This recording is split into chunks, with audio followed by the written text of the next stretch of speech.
First ప్రెగ్నెన్సీలో అందరికీ first భయంగా, కంగారుగా అండ్ ఫుడ్ విషయంలో కూడా చాలా డౌట్స్. ఏ ఫుడ్ తింటే ఏమవుతుందో అనేసి చాలా అనుకుంటాం కదా. ఇంకా వాటికి వచ్చే సిమ్టమ్స్ కూడా అంతే అనిపిస్తూ ఉంటుంది. అలానే నాకు కూడా ప్రెగ్నెన్సీ కన్ఫామ్ అవ్వక ముందు నుంచి కొంచెం స్టమక్ పెయిన్ స్టార్ట్ అయ్యింది.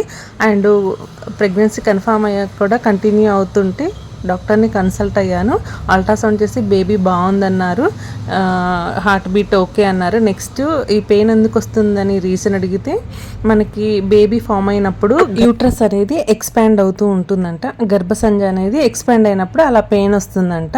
అది నెక్స్ట్ తగ్గిపోతుందని చెప్పారు. ఆ పెయిన్ ఏమో కానీ ఫస్ట్ టైం మా చిన్న బంగారంది హార్ట్ బీట్ వినగానే అన్ని పెయిన్స్ పోయినాయి.